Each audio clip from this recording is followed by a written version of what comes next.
Continuando con el estudio de Apocalipsis capítulo 6, vamos a entrar, digamos, en esa parte final de la subdivisión básica, que es escribir las cosas que has visto pasado, las que son la historia presente de la iglesia y las que vendrán después de estas, es decir, las futuras que están resaltadas en Apocalipsis 4.1, y donde el capítulo 4 y 5 es como esa mirada celestial hacia lo alto de los cielos, el trono de gloria del Padre, la adoración celestial para el Padre, y después vamos a hablar del Cordero inmolado, tomando aquel libro del cual hay 7 sellos, y es el que es digno de abrirlo, y ese libro podemos decir el libro del juicio, un libro muy especial, donde los 7 sellos es como algo que ha estado muy en secreto de Dios, pero que el que es digno tiene el poder de llevar a cabo esa historia futura. Entonces ese es el Cordero inmolado, Jesucristo. Y vemos en el capítulo 6 entonces el destape de estos sellos. Y en el versículo 1 se resalta: vi cuando el Cordero abrió uno de los sellos, y oí a uno de los 4 seres vivientes decir como con voz de trueno. Entonces el Señor abre uno de los sellos. Se supone que es el primero, porque más adelante va a decir el segundo y el tercero y el cuarto.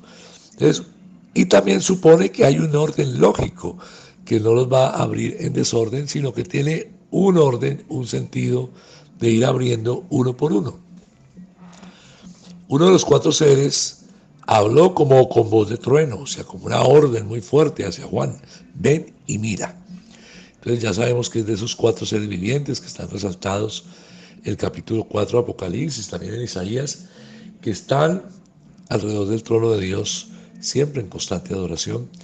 Y el versículo 2 dice: y miré, y he aquí un caballo blanco, y el que lo montaba tenía un arco, y le fue dada una corona, y salió venciendo y para vencer. Entonces estamos hablando de un caballo, pero pues también obviamente de un jinete, el que lo montaba. Y Juan está mirando ese cuadro, dramatizando, digamos, lo que él ve, y pasando al papel toda esa escena donde tenemos que nosotros dimensionar. Siempre el caballo siempre es un símbolo de fuerza, de guerra, de conquista. El blanco es como un prototipo de la paz, y habla de un arco, de pelos y flechas. O sea, habla también de autoridad, de poder, y resalta que le fue dada. Entonces, le fue dada, es decir, que no tenía poder por sí mismo, sino que todos estos sucesos del destape de los sellos están bajo el control del Cordero. Él es el que tiene la dignidad y la autoridad para poner a correr el desarrollo de estos destape de sellos y de esta historia futura. Entonces vamos a encontrar que no tenía poder por sí mismo, sino que Dios está en control de toda la situación. Una corona le fue dada, o sea, poder, liderazgo, autoridad, y salió venciendo y para vencer. Entonces salió a imponer realmente una autoridad, y tipifica este caballo blanco y ese jinete del anticristo, que inicia con gran poder de seducción y engaño a través de un liderazgo de paz, entre comillas, y es como, digamos, la primera señal después del arrebatamiento, donde la pregunta es: ¿qué va a pasar con el mundo que queda aquí en la tierra, sabiendo que la iglesia ha sido arrebatada? Va a ser un caos total, y tendrá que salir ese gran líder de paz. Además será bienvenido por el mundo entero, porque tendrá un resplandor especial y hablará con mucha supuesta mansedumbre. Establecerá entonces un gran poder, y ese es el inicio del anticristo, donde no quiere decir que está negando al Señor, al contrario, se está haciendo pasar por el Señor, se está revelando a Israel como si fuera el Mesías. Y muchos de los que tenían ya nociones de la palabra de Dios y del reino del milenio van a pensar que es el comienzo del milenio, el hecho de que aparezca este líder, que es muy renombrado y que va a traer ese lenguaje de paz. Y es el comienzo de la primera mitad de la última semana, de los 7 años que ya hemos repasado varias veces. Este líder entonces hablará de paz. Versículo 3: cuando abrió el segundo sello, oí al segundo ser viviente que decía: ven y mira. O sea que el anterior era el primero, este es el segundo, y hay un orden. Entonces, hay como una lógica de parte del Señor al mostrarnos la semblanza de estos caballos y el cambio de colores y el jinete. Los teólogos piensan que es el mismo caballo, el mismo jinete, pero el cambio de color es el que nos está dando el mensaje. El mensaje, lo que tipifica el cambio de color, pero es el mismo reino del anticristo, sino que va cambiando su carácter. Salió ese caballo bermejo que es un color rojo, y rojo significa sangre, podríamos pensar que es muerte, y al que lo montaba le fue dado poder, vuelve y se reitera, le fue dado, o sea, no tenía poder por sí mismo, es decir, está en control de parte del Cordero de todos estos sucesos. Poder de quitar de la tierra la paz. Nos confirma entonces que el anterior jinete y caballo era la paz. Confirma entonces, perdón, y que se matasen unos a otros, dice el versículo 4. Quita la paz y que se maten unos a otros. Y es la guerra entre naciones que resalta Mateo 24, palabra de Jesucristo. Se levantarán rumores de guerra. Básicamente en Mateo capítulo 4, el Señor Jesucristo del 5 al 8, prácticamente 8 y 9, es como una semblanza de los cuatro jinetes, que se levantarán cristos falsos en mi nombre, es la paz. Rumores de guerra, aquí vemos el caballo rojo. Después vemos reino contra reino, nación contra nación, es el caballo que sigue. Y hambres y pestes, el último caballo. Ya el Señor está dando como una mirada de lo que serían los últimos tiempos, esas señales antes del fin. Se le dio una gran espada, entonces esa espada también es un símbolo de poder y de muerte a este caballo rojo. Versículo 5. Cuando abrió el tercer sello, oí al tercer ser viviente que decía, ven y mira. Y miré y aquí un caballo negro, y el que lo montaba tenía una balanza en la mano. El negro, podríamos decir, símbolo de luto, más muerte todavía, mucha más muerte. Y esa balanza en la mano nos está hablando, pues, un símbolo como de lo que es pesar el alimento y la provisión. Está hablando de grandes hambrunas que llegarán a la tierra producto de la misma guerra, que no quedará tiempo para cultivar nada y habrá gran escasez, como ya sabemos que es lo que sucede en la guerra. Muchísima escasez y por supuesto mucha más muerte. Y continúa diciendo que ese ser, este, una voz en medio de los cuatro seres que decía 2 libras de trigo por un denario, ya el versículo 6, y 6 libras de cebada por un denario, pero no dañes el aceite ni el vino. Entonces esa voz en medio de los cuatro seres vivientes decía, entonces está hablando 2 libras de trigo por un denario, 6 libras de cebada por un denario, pero no dañes el aceite y el vino. Estamos hablando de que un denario para aquel entonces era un día de salario. Entonces era bastante la escasez y apenas alcanzaba para alimentar al soldado. Un día de trabajo era para sostener un soldado. Y eso lo está resaltando en Mateo 20, habla que es un día de trabajo en las enseñanzas que nos da la Biblia. Luego, bastante escasez y 6 libras de cebada por un denario. Entonces, cuando resalta aceite y vino, pues hay posturas que hablan de que son como los productos más caros, los productos más escasos, también como los productos, digamos, de tocador, algunos dirían, como cosmético, en el sentido de que solamente algunas personas muy ricas podrían tener acceso al aceite y al vino. Y de alguna manera, pues resalta que no dejarán de haber ricos y poderosos, y eso se puede ver siempre que hay una tiranía y un imperio, y más en el reino del anticristo, habrán muchos que estarán del lado del anticristo. Entonces los mejores productos estarán del lado de los que tengan mayor capacidad de poder. Dice el versículo 7, cuando abrió el cuarto sello oí la voz de un ser viviente que decía, ven y mira. Entonces el mismo estribillo de los anteriores seres vivientes, ven y mira. Versículo 8, miré y aquí un caballo amarillo y el que lo montaba tenía por nombre muerte y el Hades le seguía y le fue dada potestad sobre la cuarta parte de la tierra para matar con espada, con hambre, con mortandad y con las fieras de la tierra. Entonces ya el que lo montaba tenía un nombre, ese jinete, muerte. Estamos hablando de lo que es realmente la muerte, el imperio de la muerte. Y la muerte como esa potestad que ya tenía total rienda suelta para que pudiera acabar, y vamos a ver más adelante cuál era el mandato que tenía de acabar la cuarta parte de la tierra. Entonces tiene un nombre, y el Hades le seguía, o sea, aquel lugar donde van los que se condenan, los que mueren inicialmente, y más adelante nos dice Apocalipsis 20 que el Hades y la muerte son entregados, abierto el lago de azufre y son echados en el lago de azufre. Entonces, esos muertos iban a entrar en ese Hades. Y tuvo potestad sobre la cuarta parte de la tierra para matar con espada. Entonces es la muerte como tal que tiene absoluta libertad para moverse en ese tiempo. Y obviamente está, dice, con hambre, ya habíamos visto la parte de hambre, mortandad, que quiere decir muchísimos muertos y fieras de la tierra, pues ya estamos hablando de cómo se levantarán las fieras también muertas de hambre a buscar acabar con los hombres.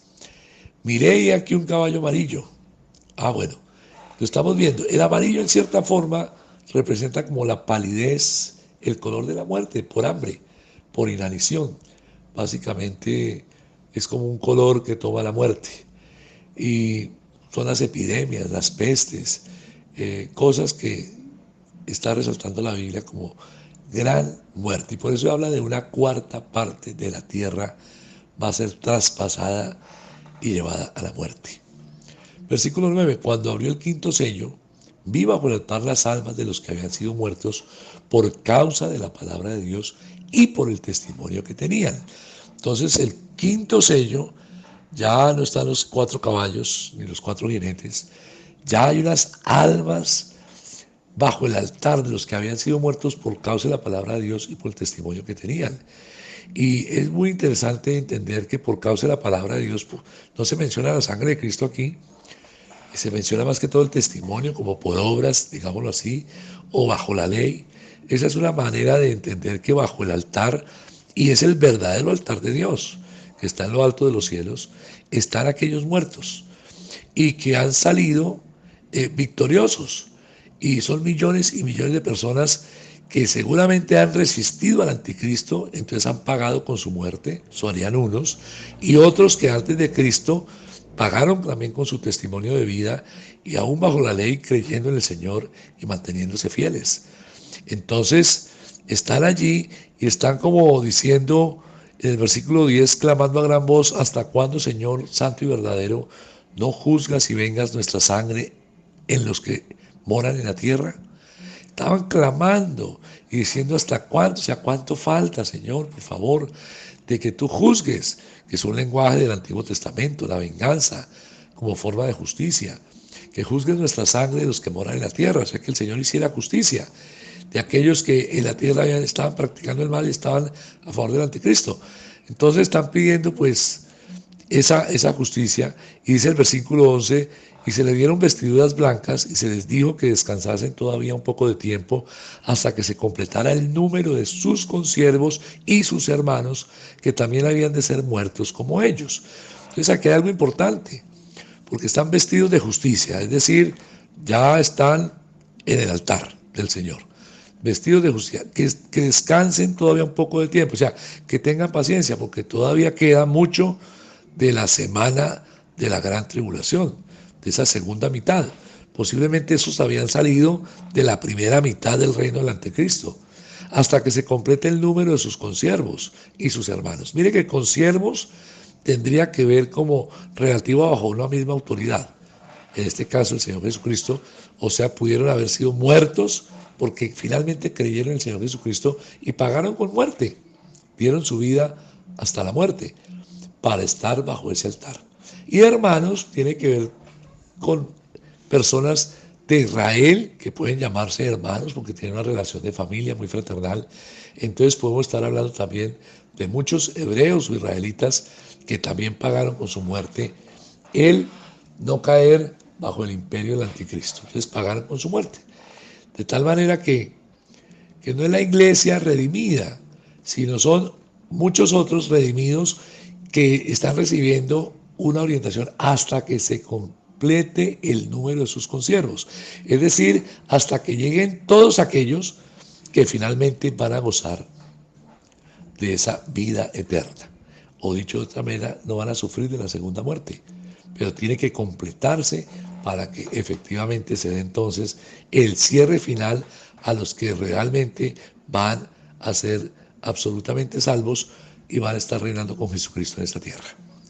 Entonces no van a sufrir daño en la segunda muerte. Entonces se necesitaba un tiempo para completar consiervos y hermanos, y lo podemos ver en esa dimensión de los que han salido dentro de la misma gran tribulación, han salido victoriosos a precio de sangre, tanto judíos como gentiles. Versículo 12. Miré cuando abrió el sexto sello, y aquí hubo un gran terremoto, y el sol se puso negro como tela de silicio, y la luna se volvió toda como de sangre. Entonces viene el destape del sexto sello. Y ya en el sexto sello se habla de la ira de Dios, de una manera muy especial, como quien dice, van a comenzar los juicios ya de Dios.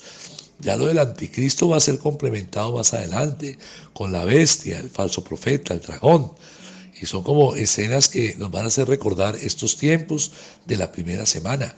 Pero ya cuando hablamos del sexto sello, entonces ya también vemos que se resalta que la ira del Cordero, o sea, juicios directamente que vienen de parte de Dios, y está diciendo que se puso el sol negro como tela de silicio, la luna se volvió como sangre. Ya el Señor Jesucristo había hablado en el Evangelio precisamente de grandes terremotos y que habrían hambres y pestilencias y terror por grandes señales en el cielo, que las potencias serían conmovidas, las estrellas caerían. Está en Lucas 21 y también en Mateo 24. Y dice el versículo 3, y las estrellas del cielo cayeron sobre la tierra, como la higuera deja caer sus higos cuando es sacudida por un fuerte viento. Entonces hubo un desprendimiento del universo, sacudida la tierra con un terremoto muy poderoso, aunque habrá uno más fuerte más adelante, y de esta manera comienza ese tiempo de los juicios de Dios.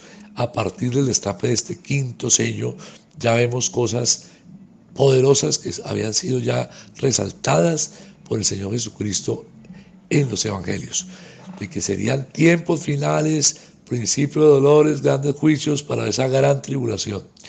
Más específicamente leyendo Lucas 13, vamos a entender todo este mensaje. Versículo 14, y el cielo se desvaneció como un pergamino que se enrolla, y todo monte y toda isla se removió de su lugar. Entonces nos está mostrando una escena donde la naturaleza va a cobrar, digamos, un juicio muy grande sobre la humanidad. Y los reyes de la tierra, dice el versículo 15, y los grandes, los ricos, los capitanes, los poderosos, y todo siervo y todo libre, se escondieron en las cuevas y entre las peñas y en los montes.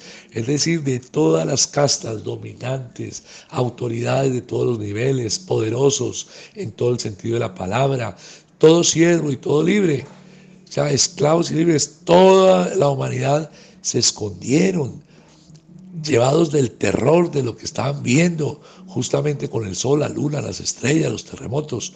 Y dice la palabra en el versículo 16, y decían a los montes y a las peñas, caed sobre nosotros y escondednos del rostro de aquel que está sentado sobre el trono y de la ira del Cordero. Por eso es que el Señor Jesucristo en Mateo 24 resalta en el versículo 22, y si aquellos días no fuesen acortados, nadie sería salvo, porque esos días tuvieron que ser acortados, o si no, caen todos muertos de un infarto o muertos bajo la montaña y del terremoto, etcétera. Entonces fueron acortados para que quedaran salvos realmente, que se pudieran volver a Dios. ¿Y qué está buscando Dios con este juicio? Pues que se vuelvan a Dios, que se arrepientan, no que le hablen a los montes y a las peñas, sino que se pongan de rodillas y le hablen a Dios, perdónanos Señor, nuestra maldad, nuestra necedad. Pero no lo hacen, prefieren decirle a las montañas, caed sobre nosotros y escondernos del rostro de aquel que está sentado sobre el trono. Entonces, se repite la escena de Génesis 3, que se escondieron de Dios por el mismo pecado, trae la vergüenza, la culpabilidad, pero la solución no es esconderse, la solución es darle la cara a Dios. Y habla de la ira del Cordero, Y es como un contraste, una paradoja. La ira del cordero, porque un cordero es como mansedumbre, amor, ternura, y así es presentado Jesucristo. Pero la ira del cordero, como esa paradoja tan grande, porque está hablando de ira, pero en un cordero. Entonces, después en la socialización tenemos que mirar, pues que es una paradoja y colocar más ejemplos. El tiempo de la gracia había pasado. Es lo que hay que entender, que se cerró el tiempo de la gracia y ahora están bajo la ira del Cordero. Ahora surgen muchas preguntas al cerrarse el tiempo de la gracia, entonces termina la obra del Espíritu Santo. Por ejemplo, el Espíritu Santo permanece en la tierra, pero ya el Espíritu Santo no va a resistir a la muerte, ni va a traer convicción de pecado. Ya les toca realmente, por medio de su propia voluntad y conciencia y deseos propios de cada uno, volverse a Dios a precio de muerte. Esos son los juicios, porque el Señor ya ha dado suficiente oportunidad y les está sacudiendo y está moviendo esta humanidad para que se vuelvan a Él. No olvidemos que el deseo de Dios es que todos se arrepientan y accedan al arrepentimiento. Versículo 17, porque el gran día de su ira ha llegado y ¿quién podrá sostenerse? Ese gran día de su ira había sido cantado ya en el Antiguo Testamento. Y es resaltado, como quien dice, el tiempo se ha cumplido, en donde el Señor hará juicio y va a combatir toda injusticia y toda maldad, y a todo rebelde lo va a combatir y va a probar su corazón y va a traer juicio. Eso está profetizado de muchas maneras en Jeremías y de manera muy específica nos está hablando en Mateo, en Marcos, pues 2, 13, 17, de ese gran día de la ira, en Mateo 10, 15 también. Y aún así muchos no se arrepintieron, porque el día de la ira ha llegado, dice la palabra. Entonces, tan importante está en entender que el Dios da oportunidades todo el tiempo, aún después del arrebatamiento de la iglesia, hay oportunidad de salvación, pero a precio de sangre hay que reiterar. La gran esperanza, el gran privilegio y la gran fortuna que tenemos hoy es acceder al conocimiento de estos tiempos futuros por vía de la palabra revelada del Señor. Poder creer realmente que en esa visión profética que trae Apocalipsis y aferrarnos a través de ese amor a Dios, tener una vivencia muy clara y como les estaba compartiendo en Marcos 13, tan importante que en el momento en que venga la seducción del mundo poder decir no, porque yo conozco mi recompensa en los cielos. Y también conozco que el mundo no trae sino aflicción y muerte. Aquí dice finalmente el versículo ya último, el 17, el gran día de su ira ha llegado. ¿Quién podrá sostenerse en pie?